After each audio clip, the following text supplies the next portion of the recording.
अगर हम आपसे कहें कि एक ऐसा ब्रिज है जिसमें एक भी नट बोल्ट का इस्तेमाल नहीं किया गया, बल्कि लोहे की पट्टियों से बांधकर कीलों की मदद से उसे बनाया गया है, तो क्या आप मानेंगे?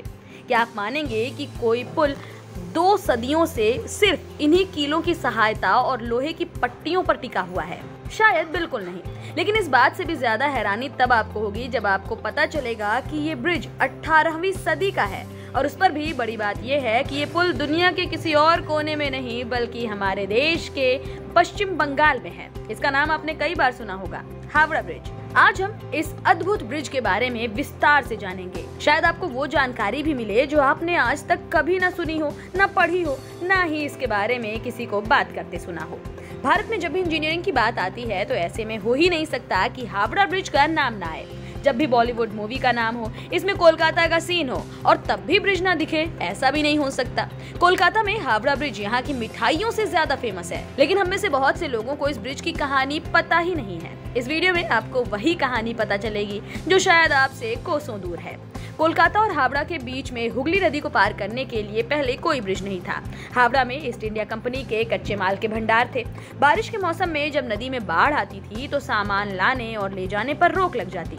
इसी समस्या से निजात पाने के लिए साल 1861 में ईस्ट इंडिया कंपनी ने प्लान बनाया कि क्यों ना नदी पर एक पुल बना दिया जाए, जिसके बाद एक्ट पारित करके पुल बनाना शुरू किया गया। इसी वजह से बंगाल में बैठे अंग्रेजों से 1874 में सर ब्रैडफोर्ड लेस्ली ने हुगली नदी पर पीपे का पुल बनवाया। ये पुल 22 लाख की कीमत में बना। इसकी लंबाई 1528 फीट और चौड़ाई 62 फीट थी। लेकिन 1906 में हावड़ा स्टेशन बनने के बाद धीरे धीरे ट्रैफिक और लोगों की आवाजाही बढ़ने लगी। तब इस ब्रिज की जगह फ्लोटिंग ब्रिज यानी कि तैरता हुआ ब्रिज बनाने का सोचा गया। तब पहला विश्व युद्ध हो चुका था, जिसकी वजह से काम शुरू नहीं हो पाया। 1922 में न्यू हावड़ा ब्रिज कमीशन का गठन करके कुछ साल बाद इसके लिए टेंडर जारी किया गया। तब जर्मनी की एक फर्म ने सबसे कम पैसे का टेंडर भरा। तब जर्मनी और ग्रेट ब्रिटेन के बीच भारी तनाव होने की वजह से इस कंपनी को ब्रिज बनाने का ठेका नहीं दिया गया। बाद में ये काम Braithwaite Burn and Joseph construction company को सौंपा गया। इस ब्रिज को बनाने में 26,500 टन स्टील का इस्तेमाल किया गया।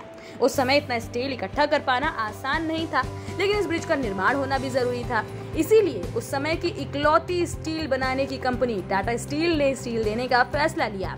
डिमांड के 23,500 टन स्टील की सप्लाई टाटा स्टील ने की। यानी आप ये भी कह सकते हैं कि ये पूरा पुल टाटा का कमाल है।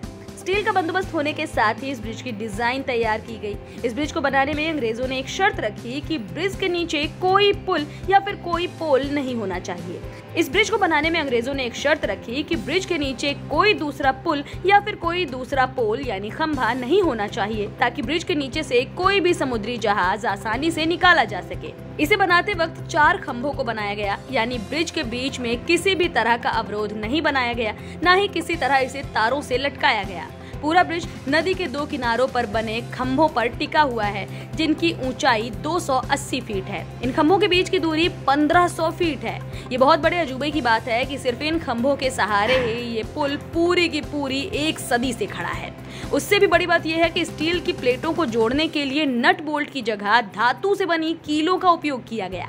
उस समय ये दुनिया का तीसरा सबसे लंबा ब्रिज बनकर तैयार हुआ। 14 जून 1965 को गुरु रविंद्रनाथ के जन्मदिन पर इस ब्रिज का नाम रविंद्र सेतु रखा गया, पर आज भी लोग इसे हावड़ा ब्रिज के नाम से ही जानते हैं। आज लगभग इस ब्रिज से 22 लाख वाहन गुजरते हैं, पर जब ये बना था तब ऐसी हालत नहीं थी। तब सबसे पहले ट्रॉम गुजरी थी, पर ट्रैफिक बढ़ने पर इससे ट्रॉम और भारी वाहनों पर बैन लगा दिया गया। एक ऐसी अफवाह भी है कि ब्रिज को रात के 12 बजे और सुबह के 12 बजे थोड़ी देर के लिए बंद कर दिया जाता है।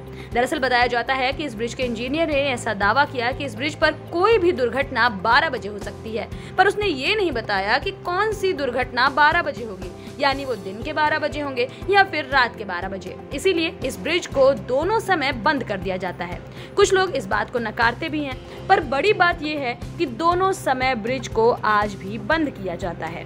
बताया जाता है कि इस ब्रिज को साफ करने के लिए करीब 5 लाख रुपए लग जाते हैं। वहीं इस पूरे ब्रिज को पेंट करने के लिए लगभग 26,000 लीटर पेंट की आवश्यकता होती है। इसकी लागत 65 लाख होती है। साल 2006 में इस ब्रिज की मरम्मत की गई थी, जिसमें 8 लाख टन स्टील का उपयोग हुआ और 50 लाख रुपए लग गए। ये ब्रिज सदियों से भारत की पहचान बना हुआ है और आज भी दुनिया में हावड़ा ब्रिज 6वां ऐसा ब्रिज है जो बिना नट बोल्ट और खंभे के खड़ा है। इसका नाम दुनिया के सबसे बिजी पुलों में भी शुमार है। ये ब्रिज अंग्रेजों की बनाई गई वास्तुकला का सुंदर नमूना भी है।